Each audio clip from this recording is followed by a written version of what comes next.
Hi అండి, అందరికీ నమస్తే. తెలుగు రెసిపీ ఫర్ ఆల్ ఛానల్లో ఈరోజు మనం లంచ్ బాక్స్లోకి పిల్లలకైనా అలాగే బ్యాచిలర్స్కైనా జాబ్ చేసే వాళ్ళకైనా రోటీలోకి రైస్లోకి ఈ రెసిపీ చాలా ఉపయోగపడుతుందండి. ప్రతి ఒక్కళ్ళు మార్నింగ్ టైంలో కానీ చక్కగా ఇది త్వరగా 5 నిమిషాల్లో మనం రెడీ చేసుకోవచ్చండి. ఈ కర్రీని ఈజీగా ఎలా ప్రిపేర్ చేసుకోవాలో ఇప్పుడు చూసేద్దాము. ఈ కాంబినేషన్లో క్యాబేజీ ఎగ్ ఫ్రై చాలా బాగుంటుంది. మీరు ఒకసారి ఈ విధంగా ట్రై చేసి చూడండి. దీంట్లోకి ఒక 2 స్పూన్లు ఆయిల్ అలాగే 1 స్పూను జీలకర్ర వేసేసుకోండి. ముందుగా మనం అన్నీ కట్ చేసుకొని రెడీగా పెట్టుకుంటే కూర ఈజీగా అయిపోతుందండి. దీంట్లోకి మీడియం సైజు ఉల్లిపాయలు 2, ఒక క్యాబేజీ ఒక 1/2 కిలోకి కొంచెం ఎక్కువగా ఉన్న క్యాబేజీకి కరెక్ట్ క్వాంటిటీ అండి. ఒక 2 పచ్చిమిర్చి, 2 మీడియం సైజు ఉల్లిపాయలు అలాగే కొంచెం పసుపు దీంట్లో వేసేసుకోండి. దీంట్లోనే ఒక 1/2 స్పూను అల్లం వెల్లుల్లి పేస్ట్ వేసుకోండి.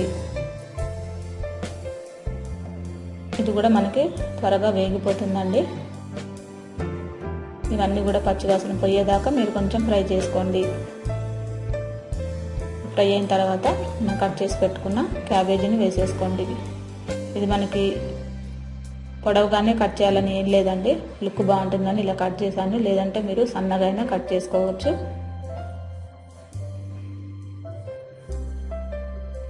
ఇవన్నీ కూడా మనం కొంచెం ఉడకడానికి, ఒకవేళ మీకు టైం లేదు అంటే ముందుగానే క్యాబేజీని ఉడికించేసి నీరు పిండేసి వేసేసుకోవచ్చు. ఇలా డైరెక్ట్గా వేస్తే మటుకు కొంచెం మనకి ఒక 5 నిమిషాలు టైం పడుతుందండి ఉడకడానికి.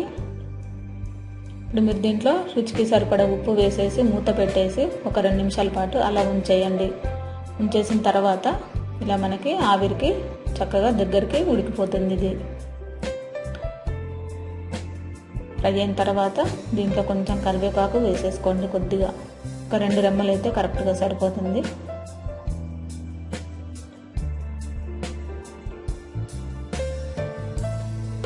చూసారు కదండి. ఈ విధంగా అయిన తర్వాత పచ్చి బఠానీలు ఉంటే వేసేసుకోండి, లేదంటే ఆలు అయినా వేసేసుకోవచ్చు అండి. పచ్చి బఠానీ లేకపోయినా పర్వాలేదు, ఉంటే మటుకు వేసుకోండి, హెల్త్కి చాలా మంచిది.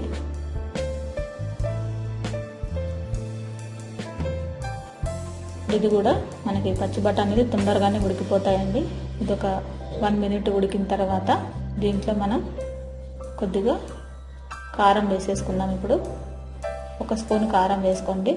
మీరు కారం మీకు తగినట్టుగా వేసుకోండి, మీరు ఎంత తినగలిగితే అంత, లేదంటే 1/2 స్పూన్ అయినా వేసుకోవచ్చు.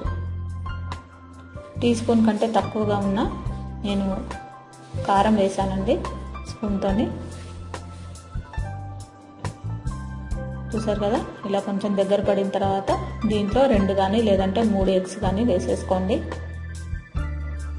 ఒకవేళ ఎగ్స్ లేకపోయినా మీరు ఎగ్స్తో తినని వాళ్ళు డైరెక్ట్గా ఇలాగైనా కొంచెం చివర్లో మనం ధనియాల పొడి జీలకర్ర పొడి వేసుకొని దింపేసుకోవచ్చు అండి.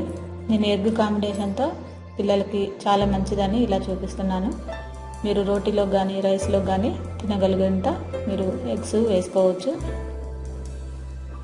నేనైతే దీంట్లోకి 3 ఎగ్స్ తీసుకున్నాను.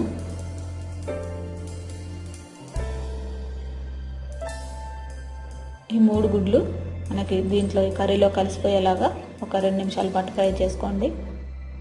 ఇప్పుడు దీంట్లో ఒక 1/2 స్పూను ధనియాల పొడి అలాగే ఒక 1/2 స్పూను జీలకర్ర పొడి వేసేసుకోండి. అంతేనండి, సింపుల్ అన్నమాట. ఈ 2 వేసేసి ఒక 1 మినిట్ 1 నిమిషం మనం ఇలా కొద్దిగా ముక్కలన్నిటికి కూడా ఈ ధనియాల పొడి జీలకర్ర పొడి కలిసేలాగా కలిపేసుకోండి. మనకి ఇది రెడీ అయిపోయిందండి. మార్నింగ్ టైంలో చక్కగా మీకు రోటీలోకి రైస్లోకి అలాగే లంచ్ బాక్స్లో పిల్లలకి అలాగే జాబ్ చేసే వాళ్ళకైనా బ్యాచిలర్స్ పిల్లలకైనా ఈజీగా రెడీ చేసుకోవచ్చండి. ఈ కాంబినేషన్లో చాలా టేస్ట్గా ఉంటుంది. ఈవినింగ్ వరకు కూడా మనకి పాడవదు, ఫ్రెష్గా ఉంటుంది కర్రీ. చూసారు కదా, ఈ రెసిపీ మీకు నచ్చే ఉంటుంది అనుకుంటున్నాను.